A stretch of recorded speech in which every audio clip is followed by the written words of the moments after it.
Hi guys. I wanted to discuss just something brief that I felt like it needed the attention of a video, and it's specifically the release of the Epstein files and the emails. And I'm sure you must have read them. I certainly read them. Unfortunately, I did.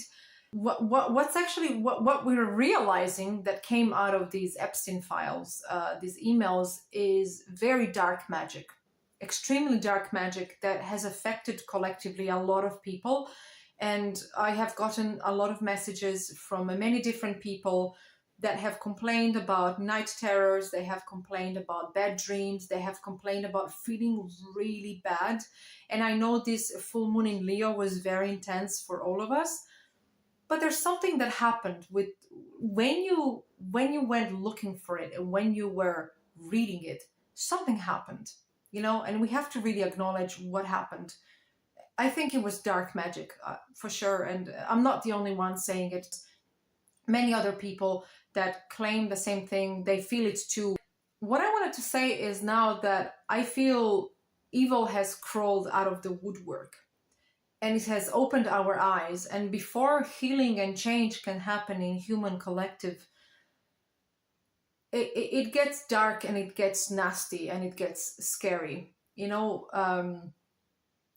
has a way to crawl out of the woodwork, and obviously it feeds on our fear, it feeds on our bad emotions, it feeds on our like depressive feelings. When we feel low, we don't feel under control. It's almost like a parasite, a fungus. It has a way to just crawl out of the woodwork, and it has a way of like entering all these crevices of your body and your spirit and your soul, and basically tries to corrupt you. It tries to take you on as a vessel, because evil best works when can take vessels. That's why I think parasitic infections have they have so much similarity with how evil operates, and you can never really get rid of evil. What you can do with evil, you can banish it, you can seal it, you can cast it out, but you can never really get rid of it, because as I said, it always finds way to crawl back into the woodwork, and it stays there for a while, and it just waits for the perfect opportunity that it can come out again. Now, why I'm making this video is because I also read the Epstein files, and unfortunately, not knowingly, I exposed myself to this very dark energy and dark magic, where I myself too, like many of you, have experienced psychic attacks, and I have experienced night terrors, I have experienced nightmares. Funny, because I had not had a single nightmare in like weeks, like months. I don't remember having a really, really bad dream in a while, and suddenly I open and I see these files and I think about them, and all of a sudden something changed, and something changed for a lot of people. I know it was also the way that we as humanity, we had to open our eyes to the obvious evil. We believed in this good in the world, and that's just been shattered in like a million of pieces. And now we're feeling like, okay, what is the point of anything? This has become very powerful. It's become very obvious how powerful it is, but it's not powerful. Because if you ever played any video game, for example, Dark Souls, or you've played Skyrim, before you're about to defeat like this evil boss, you're about to defeat evil grows bigger, and it becomes pretty scary. I don't know, I don't think I can fight this, but that's where spiritual intervention is needed. When things become too big, too dark, too scary, that's where spiritual intervention. I almost get this vision of, so now we're at a point where Sauron and the orcs have taken over our stronghold, the stronghold of our current humanity. And we feel like, how do we fight this? This is too big. It's like become so prevalent, but because it's panicking, because it knows, it's like, that they do talk about the parasite die-off. When you kill the parasites in your body, they have like a die-off reaction, gives you all sorts of bad symptoms. It makes you feel really bad, really brain fog, really like sick. With any detox symptoms, first comes the bad, then comes the good benefits. So we're now in this shift in humanity where we're fighting off the, like, we're at the pinnacle of evil. We're at the pinnacle of decadence. So that's where spiritual intervention comes. And that's where more spiritual events will happen, more apparitions, more strange things happening, more people are going to tap into their power and see things, and they're going to get warnings and they're going to get messages, and it's like a real spiritual warfare right now. And I just want you to be very strong. Yeah, exactly. I just heard this noise. I want you to be very strong, to stand in your power, and to always stand in your light, no matter how dark it gets. I always see the vision of the orcs and Sauron taking over the stronghold of like Minas Tirith. Then you see Gandalf with the army of light, and they're like pillaging through the orcs. It's unstoppable. I was spiritually attacked on the night of the 4th to the 5th of February. I mean, the spiritual attacks kind of began on the full moon in Leo. I want to talk about this dream because I was lured into what I believe was Florence, Italy. And now I don't really have any connections to Florence at all.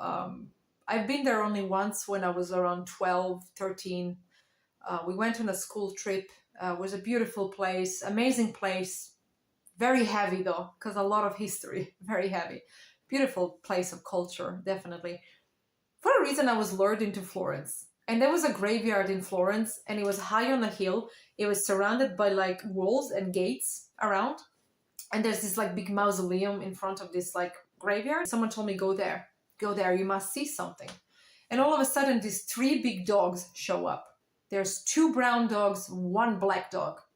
The black dog was the master, and it was definitely like a Rottweiler kind of dog with big teeth. And they show up, they're looking at me. I know exactly what's about to happen. I was like, shit, this is not good. They obviously launched their attack. The black dog, the master, I call it the master because I do think this was a scheduled attack. You know, I do believe it. When else to launch an attack than during a full moon, right? The black dog grabs me. It like tries to maul me to death. But you know, this is my dream. I mean, my reality, and I have the power to just banish evil. And this is exactly what I'm gonna do. I'm gonna fight. I'm not gonna run away. I'm gonna fight this.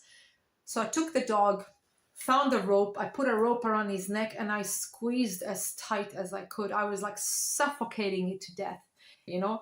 And I kept like squeezing its neck, and I love animals. So it really, you know, to kill a dog, I knew I wasn't killing a dog. I knew I was killing something, like an evil entity, or maybe even a human that was astrally projecting to facilitate this attack on me. And at one point, I tried to kill it, and it just would not die. It just would not die. So in the dream, I was like, so what must I do? And then the word banish comes to my mind. I'm like, sure, I have to banish evil. I have to do it. And what I think is like, well, if I banish it into the abyss, if I cast it out, it will be gone. It will not come back. So I take the dog was still tied to the rope, and as I lifted it up, it became so much smaller. It's funny, when I took the control back, it became so much smaller. You're messing with the wrong person right now. So I took it, I span it like a few times like this, like, you know, and I'm sorry if I'm going to use that word, but I must use this word because I'm trying to passionately describe this dream. And I fucked it off over the fence into the abyss of the other side. I cast you into the shadows. I was very angry, but once I banished it, it was so, like, I was free. I was like there was this instant release. I felt, I'm like, okay, I'm good. I survived. And the 2 brown dogs were watching me, like, screaming in fear. And they were like, no, we're out of here. We're not taking her on. And they turned into squirrels, and they just like crawled back into the woodwork. It was a crazy dream, guys. Crazy dream. And then this guy, and then after all of this happened, I was still in the cemetery, and I see all these souls hiding behind tombstones, and they're hiding in the mausoleum. They're like, are they gone? And I'm like, really, guys? You were here the whole time? Everything came back to life, and it was beautiful to see that. And then all of a sudden, and I can see one of the souls, someone that was with me, said, oh no, someone else is coming. It's coming. I'm thinking to myself, I'm trying to sleep, guys. What's happening? Who's coming? And then this gentleman shows up. He shows up at the gates of the cemetery. And the vibe that he gave me is pretty strange. He was an old man in his like maybe 65, 70. You know, he looked very good for his age, and a white man with like longer hair until here, gray with like a bit of curls. He looked like he came from the 1700s. And he had these like long dark robes. There was a bit of like a mysterious bit of a scary character, but a bit of wisdom in him. And he shows up and everybody hides again. Everybody's gone. And I'm just like, oh, what now? Is this going to be another master dog or something? Another like evil that's going to attack me? And do I have to fight again? Seriously? And then he shows up. He has 2 bottles in his hands. I felt like he gave me a feeling like he's been alive for thousands of years. Like this guy never died. He's just always eternally alive. He's just a higher being, you know, someone. And I get this feeling in my brain when I saw him, it was like, this is the one that never dies. The one that's always like living. He's living among the dead, that kind of thing. It was super strange. And he had how would I describe? He did not have an evil energy. He had an energy of like wisdom. He carried these 2 bottles of like, they were like 2 bottles of wine. And one of the bottles, they looked like very old bottles. And he says, in one bottle, I have wine. In the other, I have wine and blood. Which one are you going to take? And I see the other bottle with the blood and wine had a symbol of a dragon. It was like a D, big dragon symbol. And it looked so old, 1600s, 1700s. Actually, you know what? I think I need the blood and wine. I think I deserve it. It was a tough fight. And almost like telepathically, he was watching me the whole time. I don't know whether this was a deliberate attack or this was a test. And I said, you know what? Give me the blood and wine. I want that one. And he just smiled. It felt like he was really glad. And he just gave it to me. He said, drink this. And then I don't remember anything. And then I just woke up. And guys, if you know what this is, let me know. Because some days it's like I can see a lot of like metaphors and a lot of subconscious symbolism to my dream. But at the same time, I can't help but feel very strong esoteric symbolism and energy in this dream. What the symbolism behind it is, or who the man was, because I swear he seemed about 1,000 years old. He's like, I don't know why I got the message of he's the one who never dies. He's the dead among the living. Don't know who he is, but he was an interesting character and didn't give me evil vibes, but a lot of wisdom. So do let me know what you think, and have a blessed weekend, and thank you for watching.